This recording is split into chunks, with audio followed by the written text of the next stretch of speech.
I want to acknowledge our co-sponsors for this event, the Feminist Gender and Sexuality Studies Program and the Anthropology Department.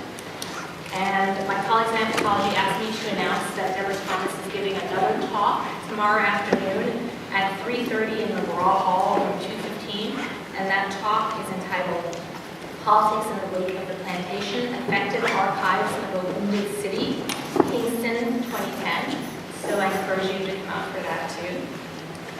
I also want to thank our Africana staff, especially Donna Polisi, our events coordinator, and the staff in Anthropology for their help with planning today's visit. It's really my pleasure to introduce today's guest speaker, Deborah Thomas, Professor Deborah A. Thomas, the R. Jean Brownlee Term Professor of Anthropology in the Department of Anthropology at the University of Pennsylvania. There's so much I can say about our invited guests, and I know this introduction will not do her work justice if for no other reason other than I want to quickly pass the mic to Deborah, but I do want to say a little bit about her.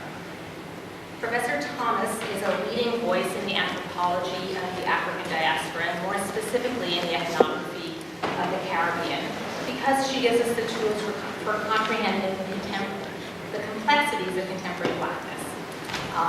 It's difficult to pull sound bites out of her work because her arguments are always layered, always meticulously structured to account for historical forces and on-the-ground ethnographic examples.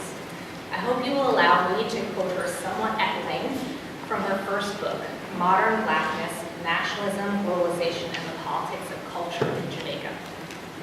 So in the introduction to that book, which is titled, Out of Many, One Black People, and Black is in parentheses, she makes the following argument. Modern Blackness, then, is a term I'm using to provide a rejoinder to the Creole nationalist slogan, out of many, one people. An aspirational slogan that nevertheless reproduces colonial social hierarchies by parenthesizing Blackness, thus pushing out the possibility of hegemonic Blackness within the public sphere. Yet modern Blackness is not a new nationalism. This is an important point, because elements of modern Blackness recall ideologies and aesthetics that have been associated with earlier generations of working-class Black Jamaicans, while other elements could only have been generated within the contemporary political economic context.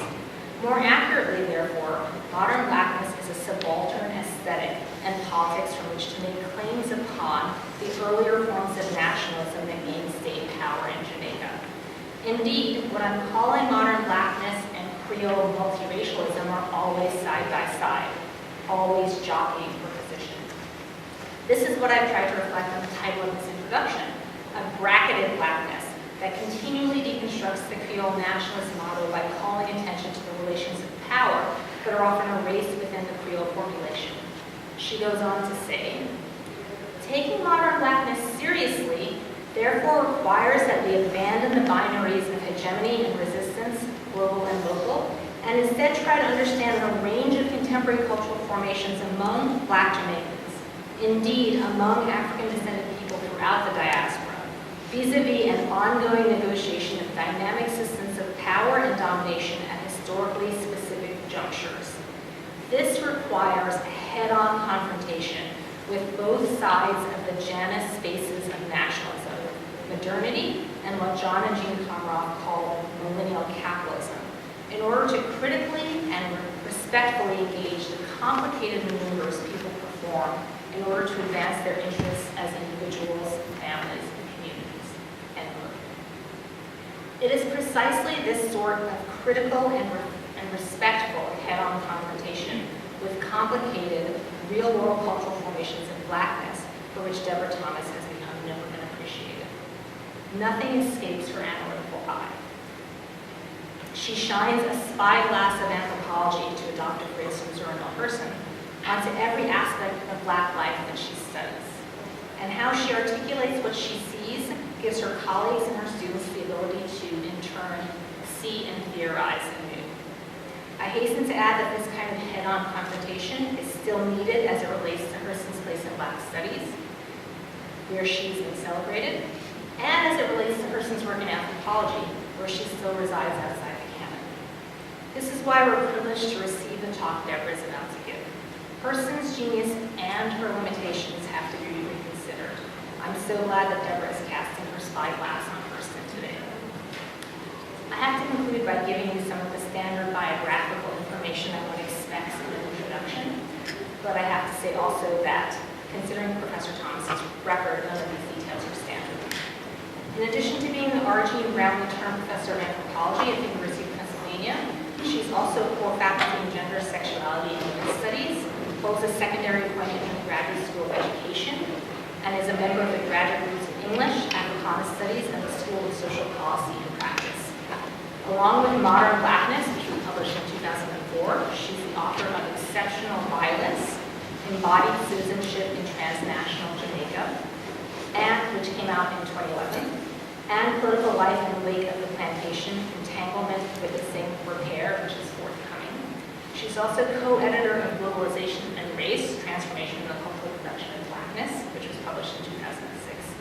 She's co-director and co-producer of 2 films, Bad Friday, Rastafari After 4 Gardens, and 4 Days in May. Thomas is also the co-curator of a multimedia installation titled Bearing Witness, 4 Days in West Kingston, which opened at the Penn Museum in November of 2017. Prior to her life as an academic, Thomas was a professional dancer in the New York-based Urban Bushwomen, a company that uses art as a means of addressing issues of social justice and encouraging civic engagement, and that brings the stories of disenfranchised people to life in dance. She was also a program director with the National Council for Research on Women, an international working alliance of women's research and policy centers whose mission is to enhance the connections among research, policy, analysis, advocacy, and innovative programming on behalf of women and girls. She was the editor of the journal Transforming Anthropology from 2007 to 2010, and is currently on the editorial committee of the Caribbean-based journal Social and Economic Studies. She's the editor-in-chief of American Anthropologist, the flagship journal of the American Anthropological Association, for which she also co-edited the visual anthropology section. She's a member of the Executive Council for the Caribbean Studies Association from 2008 to 2011, and the Secretary of the Society for Cultural Anthropology from 2010 to 2014. Currently, she sits on the board of the Association for the Study of Worldwide African Diaspora. I could clearly go on and on. I'll stop there. Professor Thomas's talk today is entitled What Zora Neale Hurston Gives Black Studies, Tell My Horse, Imperial Politics, and Everyday Love. Please join me in giving a warm Africana welcome to Deborah Thomas.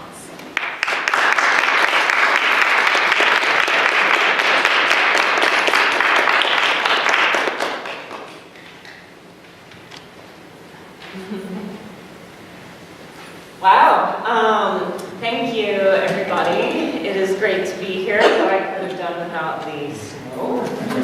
But I guess you're giving me a characteristic kind of welcome. Thank you so much, Anika, for organizing, or I should say reorganizing this visit since it was supposed to happen last year. And thank you to Donna and everybody else who facilitated me coming. That was a long and involved intro, and I think, what that tells you is just like, I'm old and I've been doing this for a while. But I do remember the early days with you and this sort of cohort of us trying to make sense of, what it means to do anthropology in our bodies. So I'm really happy we've all made this far. Great, so just with us in the room is Zora. I don't have any fancy AV for you today, but I just wanted her to be there with us. So I went to Brown University in the mid and late 1980s. So the literary reclamation of Zora Neale Hurston was well underway by that time. I read everything I could get my hands on. Their Eyes Were Watching God was the first book that we discussed in my Black Women Writers class. And from there I moved on to Mules and Men, Jonas Gordvine, and her autobiography, Dust Tracks on a Road. By the time I graduated and moved to New York City to dance, I had found in her and in Catherine Dunham kindred spirits of a sort, Black women who lived vitally, and moreover, who flouted the Black nationalist norms that were circulating at their moments. Many of Zora's books toured with me while I was dancing with bushwomen, and I mined them for insights about what it meant to be an artist and a cultural observer at the same time, and about how this union marked a kind of political action in which I was already interested and involved. I didn't encounter Tell My Horse, however, until I was in graduate school.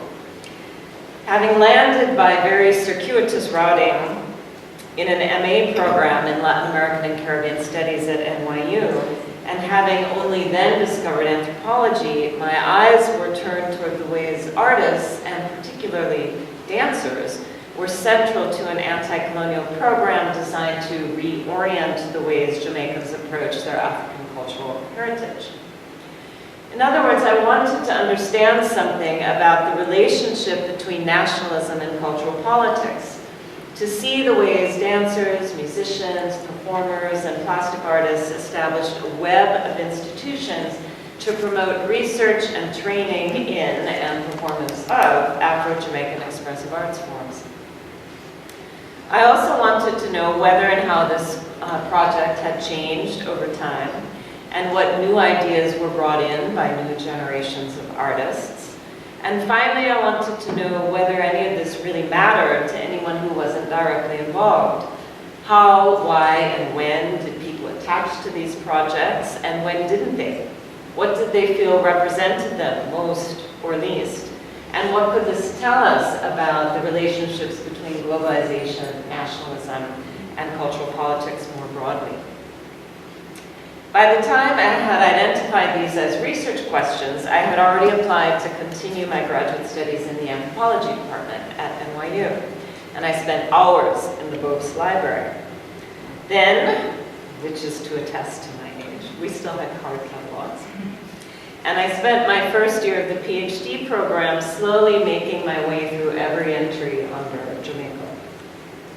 I sat on the floor in the stacks, paging through planters' diaries, political science and economics texts, linguistic analyses of patois, early reports of research on racial mixing that was funded by eugenics supporters, historical accounts of every period of Spanish, French, British, and Dutch imperialism in the Caribbean, every slave revolt, every moment in peasant production and the trade union development, and every emergent nationalist movement.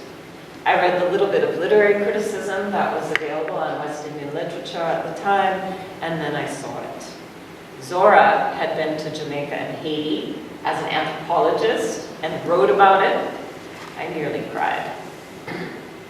Part travelogue and part anthropological analysis, Tell My Horse chronicles Zora's experiences in Haiti and Jamaica on 2 Guggenheim Fellowships awarded in 1936 and 1937.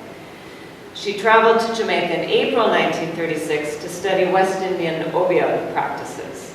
In September that year, she went on to Haiti where she wrote Their Eyes Are Watching God in 7 weeks, and then continued her education in Bordeaux until March 1937. That May, she returned to Haiti on a fellowship renewal for an additional 6 months. The mid-1930s were an important period in both Jamaica and Haiti, but for different reasons. Within Jamaica, this moment is often seen as the beginning of initial stirrings of rebellion. A banana workers' disturbance in Orocabessa, a dock workers' strike in Falmouth, stirrings that would lead to massive region-wide labor riots by 1938.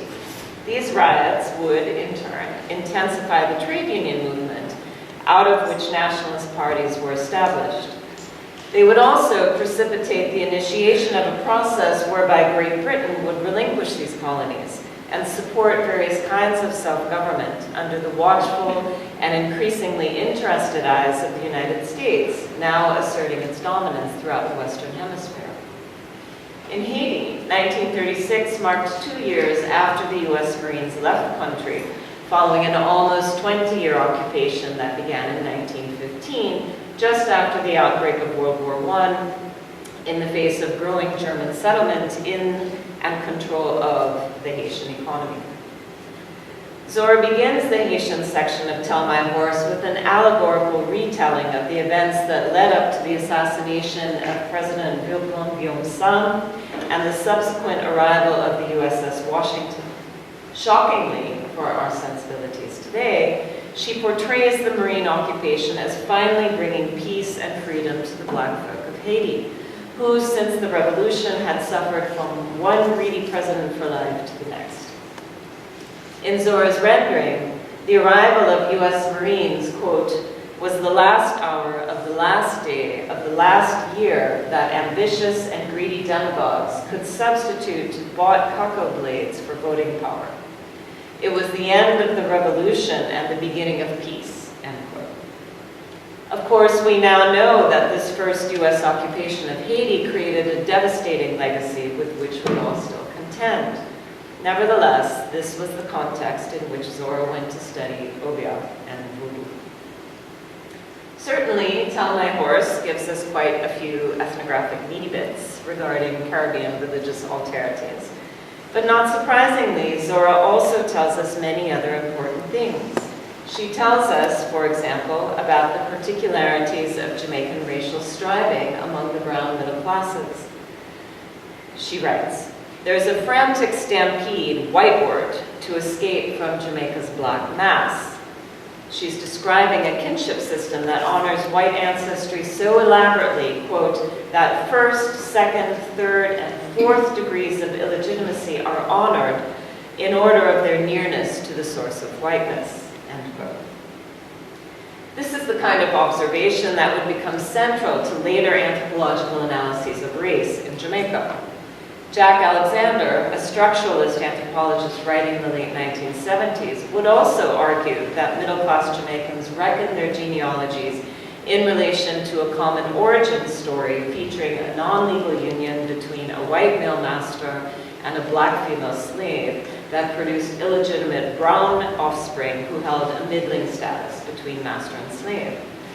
At the initial point of this story, Alexander argues, class status and race are directly correlated, but the origin story achieves mythic status because it's seen as having operational value in the present, explaining not only the past, but also the future, and rooting citizenship in Creoleness, which ended up being the dominant mid-20th century ideology of middle-class nationalists.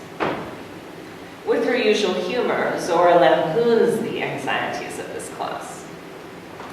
When a Jamaican is born of a black woman and some English or Scotsman, she writes, the black mother is literally and figuratively kept out of sight as far as possible, but no one is allowed to forget that white father, however questionable the circumstances of birth.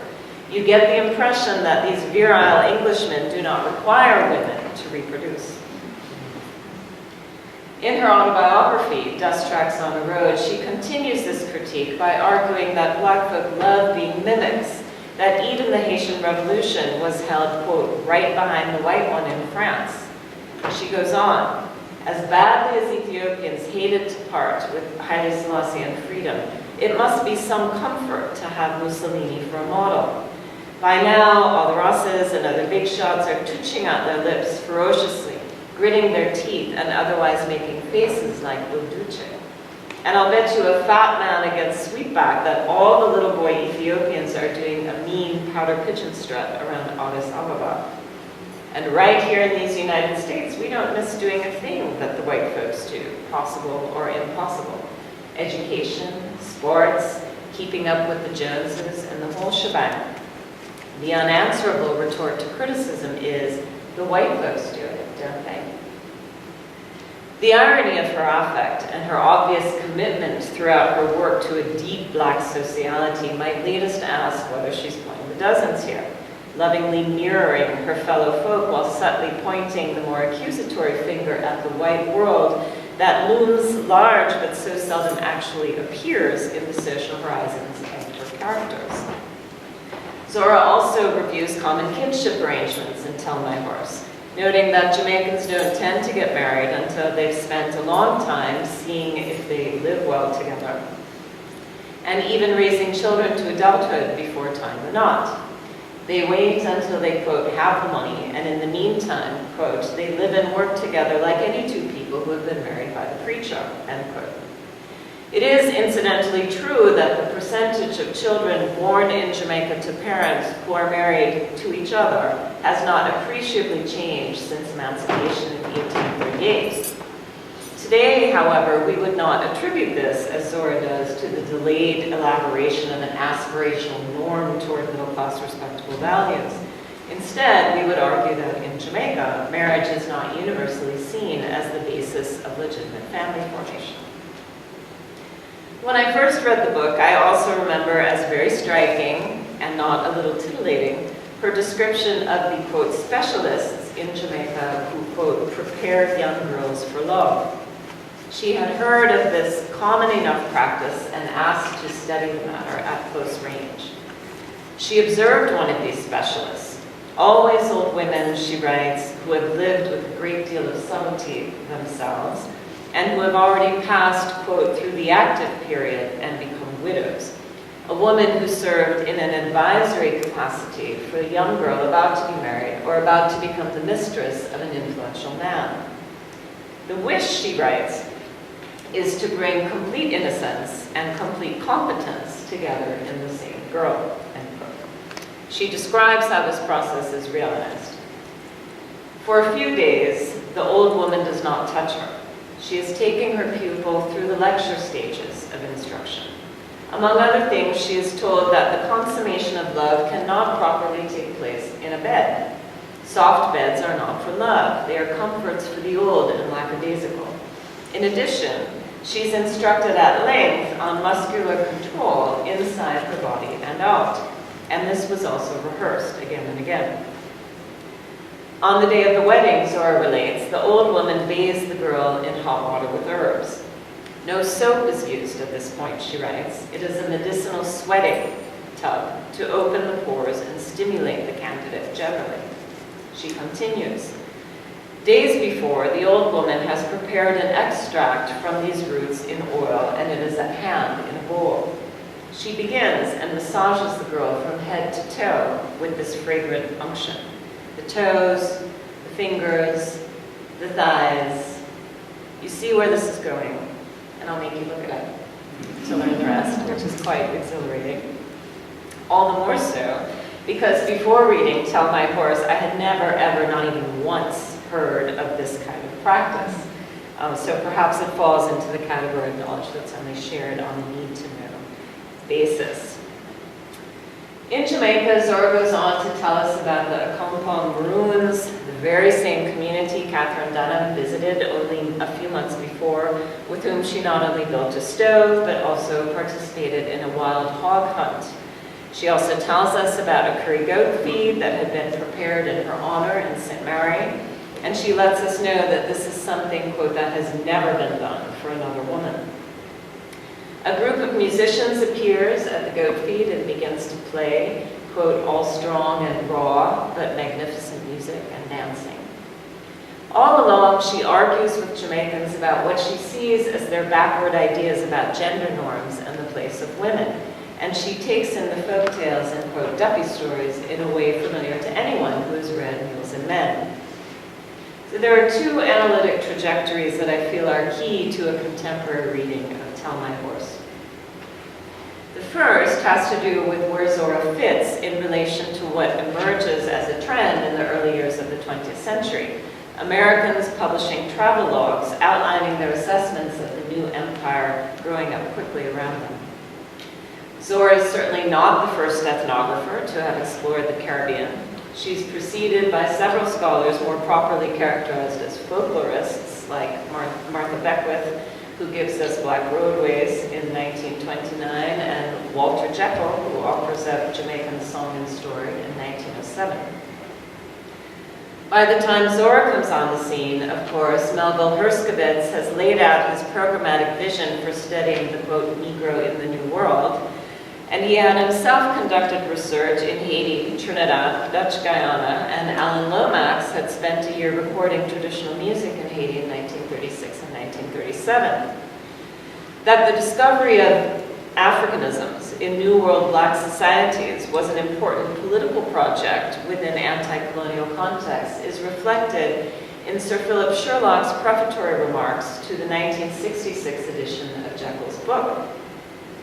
Sherlock, a Jamaican historian, champion of the popular arts, and the first vice-chancellor of the University of the West Indies, positioned Jekyll's efforts and those of other scholars like him as having bestowed value upon Anansi stories and folk songs within a, quote, semi-feudal Jamaica of the old plantation at a time when they were despised as Negro talk and old-time sayings.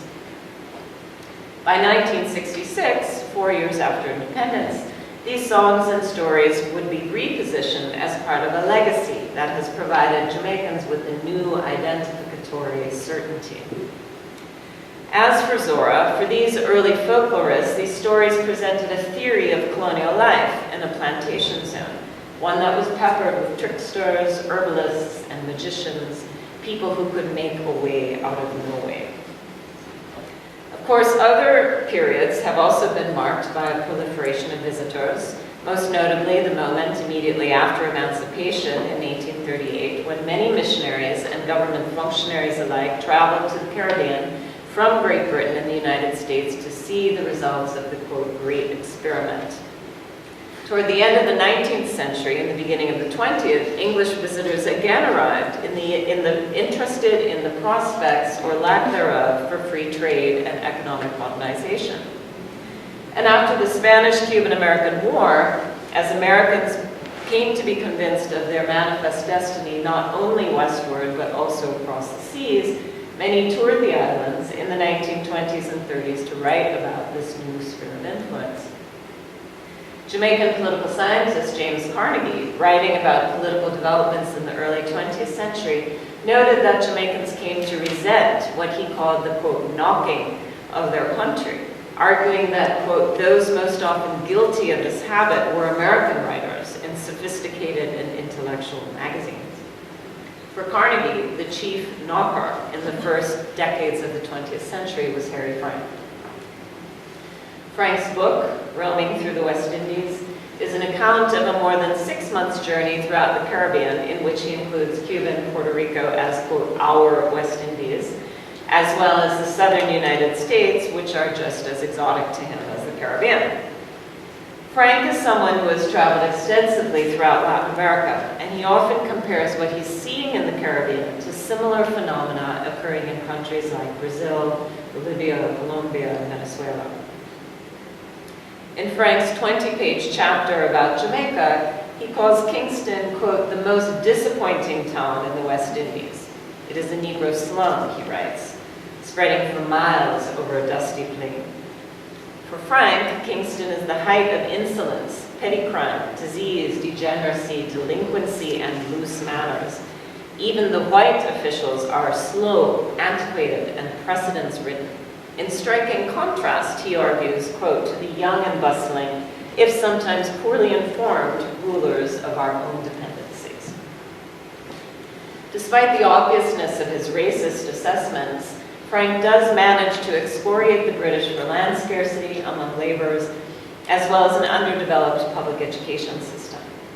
Like Zora, he shares a certain faith that the future of the West Indies lies with America, a view that is also stated by some of the Jamaicans that he met on his journey, both white and black, but one that doesn't become palpable until after World War II, when there's talk of forgiving Britain's war debt to the United States by annexing its colonies. Not surprisingly, Frank's writing spurred both a defensive Jamaican pride and an increased anti-American sentiment that was unmitigated by more balanced assessments of Jamaica, such as the one penned by Raymond Bureau in 1931 for Opportunity magazine, and later reprinted in The Gleaner. Buell's somewhat romanticist take on the Caribbean, in his words, the American Mediterranean, betrays a commitment to the narrative of racial harmony espoused by many writers at the time who compared American systems of racial apartheid unfavorably to what they saw as the more fluid arrangements in the West Indies. For Buell, Jamaicans seemed, quote, unusually contented and remarkably loyal to the crown, and thus uninterested, Garvey notwithstanding, in any form of self-determination. U.S. agribusiness was the culprit for Biot, and Jamaica, for him, stood in a much better position than Puerto Rico or Cuba, simply because, he writes, the economy of the island is based not upon the single crop of sugar produced by foreign plantations, but upon diversified agriculture, bananas, sugar, coffee, pimento, much of which is in the hands of the peasant farmer. End quote. Jamaican peasants, in Buell's view, were beneficiaries of several land reform programs and the general lushness of the island, leading him to assert that, quote, nobody goes without food. Buell's argument here is reminiscent of Lord Sidney Olivier's. Olivier, a Fabian socialist and advocate of communal land ownership, had been governor of Jamaica on 3 occasions in the first decade of the 20th century. He was convinced that the future of the West Indies lay in the support of peasant production, and was eager for others to recognize what he saw unequivocally as an example of peaceful, multiracial development. Olivier thus invited William Macmillan, a Scottish-born South African historian who, in 1934, resigned from the department he founded and built at Wits, to visit Jamaica and the West Indies more broadly. Olivier knew Macmillan was working on a book about development possibilities on the African continent, and suggested that the West Indies might provide a model for the newer African colonies to emulate. Macmillan, however, was appalled by the conditions of poverty and apathy in each of the islands he visited. While granting that, quote, race relations were relatively harmonious, he nevertheless displeased Olivier by reporting that the intransigence of the planters, coupled with the failure of the Crown Colony Imperial government to, quote, carry its burden of responsibility for the unrepresented masses, provided no positive example for African colonial development. Indeed, his sense in the original edition of the text that emerged from this visit, warning from the West Indies, was that poverty, hunger, and the lack of provisions for public health, education, and infrastructure prevented the development of political consciousness among the masses of the population. Of course, this latter argument was to be proven wrong when, after the book's original publication, the labor riots broke out across the West Indies. This occurrence, unthinkable for him at the time, prompted him to write a new preface for the 1938 Penguin paperback edition. This time, he asserted that what happened in the West Indies was a, quote, warning of what we are to expect in other parts of empire unless our responsibilities come to be deliberately accepted. Macmillan's inquiries were taking place just as Ethiopianism began to enjoy a revival as a result of Italy's 1935 invasion of Ethiopia, and right before Leonard Howell established his Rastafari commune at Pinnacle in 1940. Among both the Jamaican white population and the respectable middle classes, this late colonial period, and these classes in the latter case, they're people who are developing into a kind of civically oriented, nationalist-minded group of professionals and businessmen. A discourse of fear of these alternative expressions and imaginations of sovereignty was also emerging. Yet nowhere in Warning does Macmillan mention the emergent Rastafari, nor lingering Garveyism. Zora seems similarly uninterested in these aspects of Jamaican social and political life at the time, and Buell, too, missed the various strands of nationalism emerging among the various classes in Jamaica, and linked this to the lack of a vibrant local cultural scene. The political dependence of the Jamaicans upon alien rule, he wrote, undoubtedly explains why the cultural and political life on this island is so scanty. No doubt this was because, quote, they have attempted barrenly to pattern their lives after Englishmen. The sentiment is implicit within Zora's observations of the Jamaican middle class, and it would also have been Jean Prisma's argument at that very moment in Haiti. Of course, I'm speaking here of Ainsi par la langue, published in 1928, a text that reevaluated and affirmed African-derived folklore in Haiti as the necessary foundation for nationalist development and cultural self-esteem within the context of U.S. occupation. While Herskovits had publicized the Africanisms paradigm, he was, as Kevin Yelvington has pointed out, only one scholar within a broader network concerned to think through the political uses of elaborating an African cultural heritage. This network included Presmar's, and Herskovits' unacknowledged debt to him is evident throughout life in a Haitian valley, in which he discusses the convite system of cooperative economic production, marketing, extended family systems, and the institution of plaçage, deference toward elders, and especially Vodun as elements of a West African and specifically Dahomian cultural heritage. For Prismars, the politics of acknowledging Vodun and other peasant practices as central to Haitian culture writ large had to do with the rejection not only of US occupation, but also of what he called the bovarisme collectif among middle-class Haitians. He was not alone in seeking to quick-start radical politics during and after the occupation. As Field Secretary for the NAACP, James Weldon Johnson mobilized a governmental mission to Haiti in 1920. Alongside Du Bois, Johnson was extremely critical of the US occupation, linking the overseas imperialist pursuit with the intensification of domestic racism, and therefore establishing Haiti as a pillar of African American political consciousness during that period. This Pan-African sensibility was buttressed by African American artists like Langston Hughes, William Scott, Paul Robeson, and Aaron Douglas, who also traveled to Haiti during this period, inspired by a sense of diasporic unity and uplift. And no doubt that sense was complex, but at the very least we see that at that point there's kind of an attraction to Haiti for an elaboration of this diasporic sensibility. Within Haiti, as historian Matthew Smith has shown us, a number of Marxist and Noiriste organizations formed after the occupation ended in 1934. Yet because these oppositional groups were divided in their attempts to grab state power, and because these attempts became increasingly violent, the Noirisme that ultimately became dominant under Duvalier was not the political solution Prismans had envisioned, one of a shared national culture, rural and urban, rooted in a dynamic movement among other peasant practices. Jamaica, therefore, for someone like Zora, remained the West Indies' best hope. When Jamaica is eventually given home rule, he wrote, "The people of the island, having lived under foreign tutelage for years, should start without any of the handicaps which have prevented Negro self-government in Haiti and Liberia from having a fair trial. It may be that Jamaica will be the testing ground for the capacity of the black race," he continued.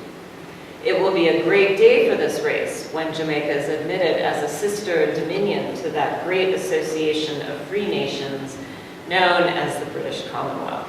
Commonwealth Games was just a week ago. And it's still, one of those big empire celebrations. For Buell, self-government in the Caribbean is inevitable, but Zora takes Haiti's example as a cautionary tale. Based on her quotidian debates there, she argues that Haitians, regardless of class background, have, quote, a marked tendency to refuse responsibility for anything that is unfavorable.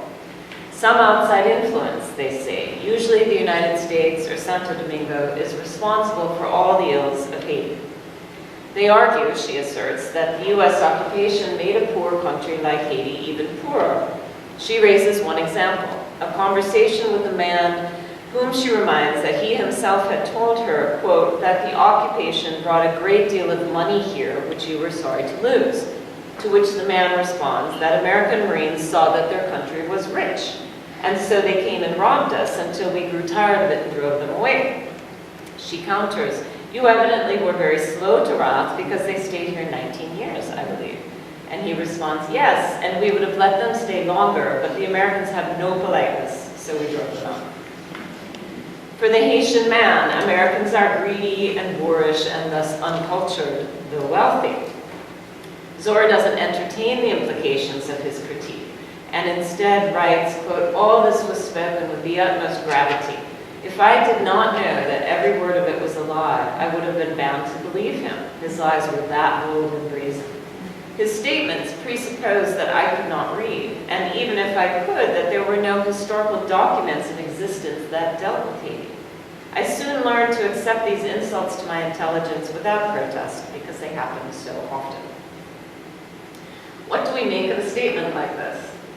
Or of her trip to Île-la-Gonâve, where she meets a sergeant of the Garde d'Haïti, whom she often hears yelling things like, "Jesus Christ!" and "Goddamn!" mixed up in his Creole.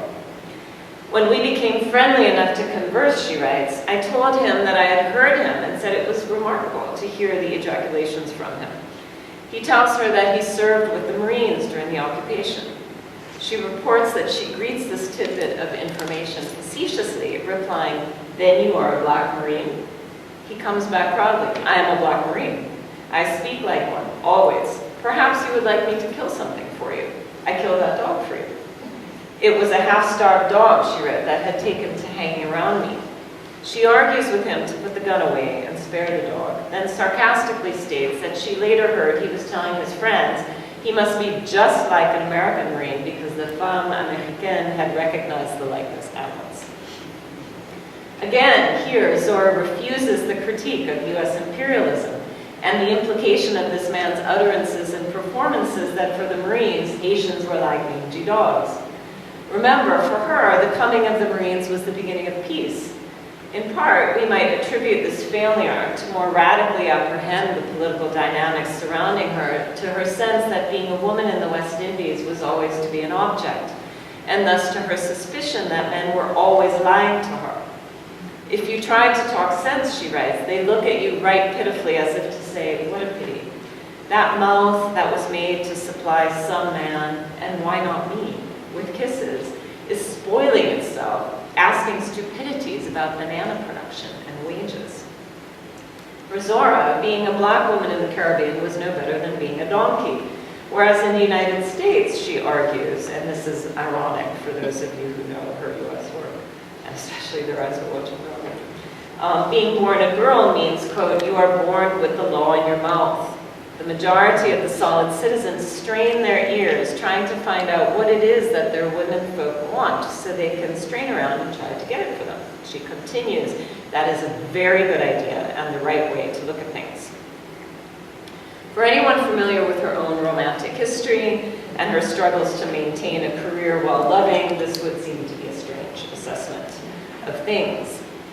But we might also remember her deep suspicion of the race men of her day, whom she famously dismissed as windbags and demagogues, as well as her own hesitations about involving herself within her own political moment. And we definitely should remember Alice Walker's assertion that we don't love Zora, she writes, for her lack of modesty. We do not love her for her unpredictable and occasionally weird politics. We do not certainly applaud many of the mad things she is alleged to have said and sometimes actually did say. We do not even claim never to dislike her. We love Zora Neale Hurston for her work first. In the case of Tell My Horse, as in her other more anthropologically oriented texts, this means that we love her for the life she brings to folk practices. And this brings me to the second important analytic trajectory for a contemporary reading of Tell My Horse. And this is her insistence on a view of Black sociality produced through the maintenance of life. Voodoo, and she uses that word, voodoo, she insists, is a religion of creation and life. And in both Jamaica and Haiti, she goes to great lengths to document the funerary rituals characteristic of each locale, tying them also to practices in other areas of the diaspora. In Jamaica, Zora tells us that when a person dies, it is a rigid rule that the whole district must participate in the ensuing rituals, called the nine night. She shows how every precaution is taken to make sure the death is a good death, with a good death being a final one.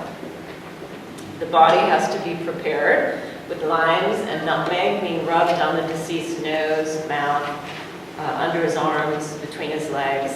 The body has to be fed, but never with salt, because salt will make the body heavy and unable to leave the world of the living.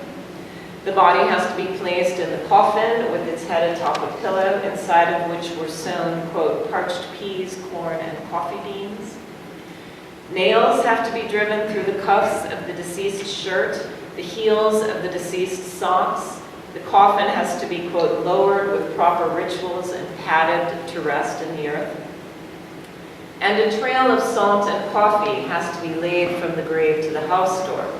Songs are lined out hour after hour, all of this so that the duppy of the deceased, his ghost, would not return.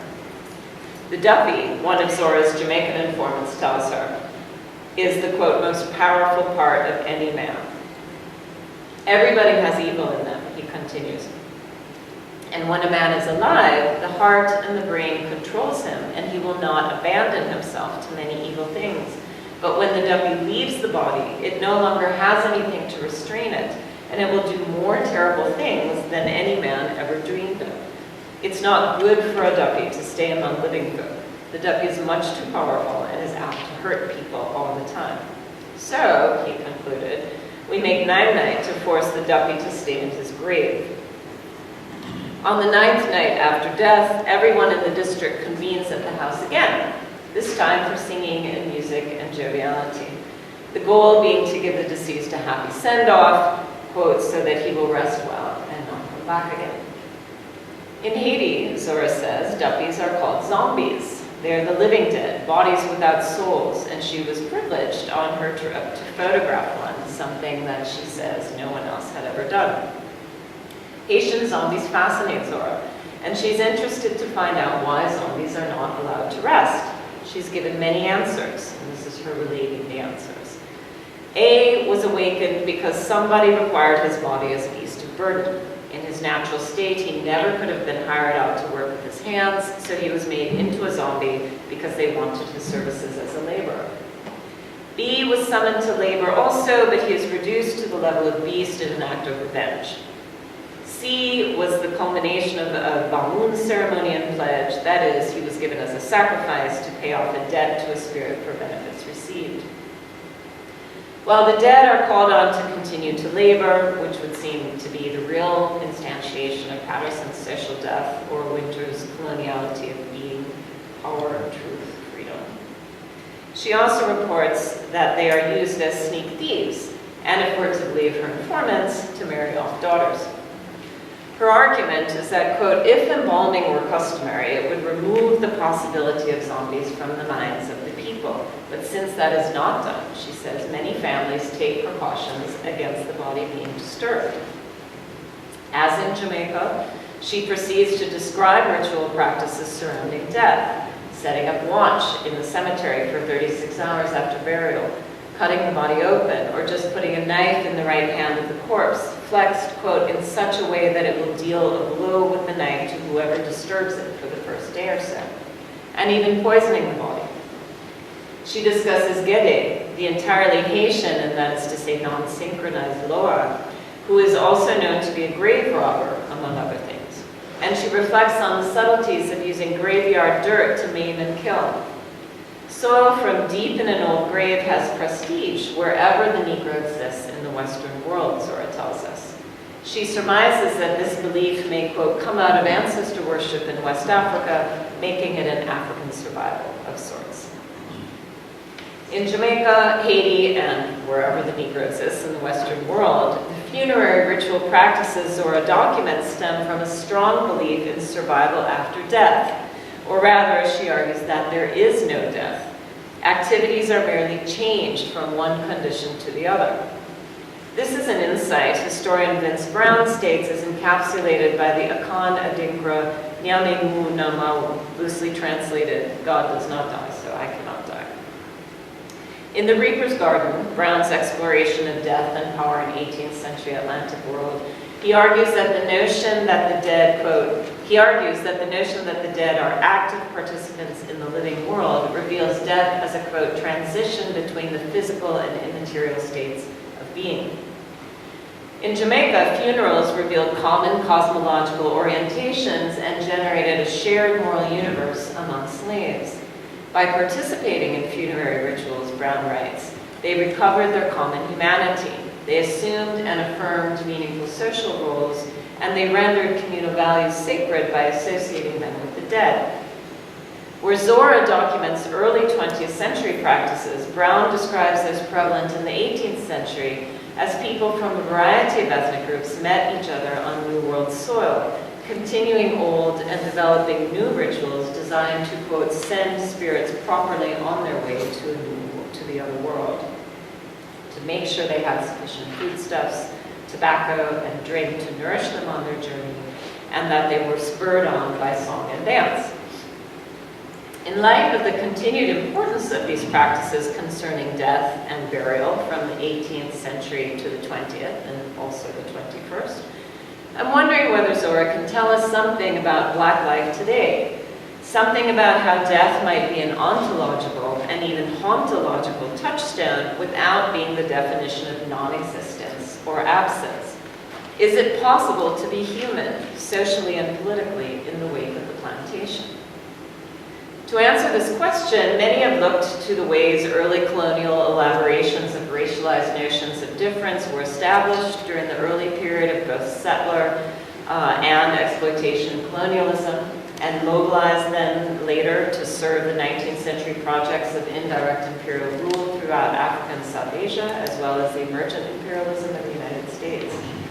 This has been the bailiwick of scholars of empire who, over the past 30 years, have chronicled the diverse legislative twists and turns that emerged to govern the forms of political, economic, and intimate relations throughout the long histories of Spanish, Dutch, and British colonial rule. Many have also turned attention to the ways anti-colonial and nationalist projects sought to interrogate, critique, and ultimately revise these originary delineations of the relationships between personhood, value, and political legibility through the development of new forms of cultural consciousness, if not always substantially new economic arrangements. Indeed, the elaboration of continuities between imperial and nationalist modalities of governance has been a critical focus of these scholars, including attention, in the case of New World societies, to the ongoing forms of violence that have been enacted against Black bodies. While these oftentimes brilliant analyses have yielded trenchant critiques of the diverse vectors of subjectification, I've also felt that they've often stopped just short of the more sensory dimensions of subjectivity, and have therefore left us largely unable to answer other also pertinent questions. This is in part because much of this work, inspired by Foucault and Agamben, does not recognize the centrality of race and racializing assemblages. This is Alex Wailea's term when he uses to encourage us to reconceptualize the relationships among race, humanity, and subjectification as a, quote, set of socio-political processes that discipline humanity into full humans, not quite humans, and non-humans. Race here, as the organizing principle of modern capitalist production and labor regimes, always prefigures modern notions of what it means to be a human and potentially a citizen. It thus also undergirds what it feels like to be a problem, to have the need for second sight, to recognize the interpolation insisted upon by the phrase, look, a Negro. If we do not account for the ways Afro-descended people find ourselves as objects in the midst of other objects, ontologically impossible without violence and exile from the human relation, then we cannot fully account for subjectivity's discursive entanglements. And if Blackness cannot stand on its own as humanity, but must always be recognized through, by, or vis-a-vis whiteness, then sovereign violence is, in part, the constant failure of double consciousness.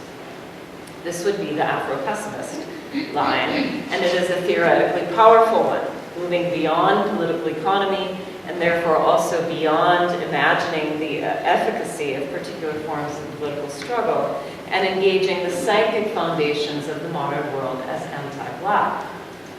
This mode of theorizing importantly points to the limits of both our analytics and our strategies, as it offers a logic of the centrality of the slave relation, one that transcends time and space, of how and why the recognition of Black presence is impossible, where whiteness is not only always presence, but also absolute perspectivity. Like all logics, this is, as Lévi-Strauss would have said, good to think with. But of course, logics must be understood as contingent. They can only exist in the world as engagements, always in motion, always entertaining the possibility of human action. In his seminal article in the volume Biko Lives, Frank Wilderson writes about having faced the threat of death in South Africa during a discussion in 1992 of an upcoming mass protest that would, by crashing through a fence, quote, liberate people in the homeland of Ciskei. During their planning meeting, they find out that the general of that homeland has stated that if the protesters cross the border en masse, he will open fire on them. When they hear this, they cheer and applaud. Why? Wilderson explains that, quote, a threat in response to the gesture of our collective, our living will, made us feel as though we were alive, as though we possessed what we in fact could not possess, human life, as opposed to Black life. We could die because we lived. He argues that this was an affective rather than discursive response of ontological discovery. Wilderson uses this story to inaugurate a discussion of the logic undergirding so-called Afro-pessimism. What's striking to me about this story, however, is that life is realized and recognized at the moment of the threshold of death. Zora, too, preoccupied with the rituals surrounding death and the constant appearance and antics of those who should be dead, turns her most careful attention to those practices that are geared toward maintaining the boundary between the world of the living and the world of the dead. The elaboration of ritual attention to this boundary should tell us that there's something important about keeping death out of life. Classically, this threshold marks the sphere of liminality, about which anthropologists have had a lot to say. Victor Turner's well-known argument was that within the ritual process, there's a moment of transition, which for him is the, quote, margin or limen, which signifies threshold in Latin, during which point ambiguity reigns. The initiate, having been detached from the group and from his previous state, now possesses none of the attributes of his or her past state, nor those yet of the state that will be brought into being. Liminality is the space in which norms of law, custom, convention, and ceremony are thrown up in the air. Liminal entities possess nothing. They have no status or property, no position within a kinship system, and no individual will. Initiants are bound by egalitarianism and the comradeship of communitas as they confront, quote, a moment in and out of time and in and out of secular social structure, which reveals, however fleetingly, some recognition in symbol, if not always in language, of a generalized social bond that has ceased to be and simultaneously yet to be fragmented into a multiplicity of structural ties, right? So the not there, but not yet. For Turner, as for most structuralists, this liminal phase would have been part of a dialectical cycle whose resolution would have entered them into the sphere of the properly social. But for Black studies, this is life on the threshold, on the run, underground, in the margins, a refusal of the world lives in. What is required to recognize this life, to enact disalienation, to restore relationality, to witness? Wilderson's articulation of the difference between finding space for being human within affect rather than discourse is an important one. In my own work, I've been interested these days in assembling and generating these sorts of affective archives, these technologies of deep recognition that perform what Christina Sharp would call wake work, the insistence on Black life from death, enabling us to live in the wake but not stay in the hold. To my mind, these are the kinds of tools Zora gives to us across the body of her work. In Search of Our Mother's Gardens, Alice Walker famously characterized Zora as upholding a sense of racial health, a sense of Black people as complete, complex, undiminished human beings. To be undiminished in this way requires a healthy dose of irony, a robust sense of humor, a profound commitment to endurance, and a deep love. I too am moved to embrace love, a love that, like César's Return, Brathwaite's Submarine, or Benito's Rojo's Islands, unites and repeats. I embrace love because I embrace contingency, processuality, disaggregation, playfulness, surprise, and improvisation. I embrace love because before I was an anthropologist, I was a dancer. And as all dancers know, there's that moment when body becomes spirit, becomes something more than the sum of its parts. When we become consciously human by doing something with our bodies together. I embrace love when I am laughing. And then again, when I am feeling mean and impressive. I embrace love in the little repetitions of everyday life, the making of breakfast, the drop-off at school, the teaching of class, the endless meetings. I embrace these repetitions like the chants, thumps, or dances of revival, Kumina, and other Afro-diasporic spiritual traditions in which repetition is intended to produce a state of trance. In this state, we communicate with beings and things unseen. We exceed our bodies. We time travel. It is this threshold state that enables affective mutuality, that gives us a sense of how, when, and why freedom counteracts the constraints of historical violence in the present.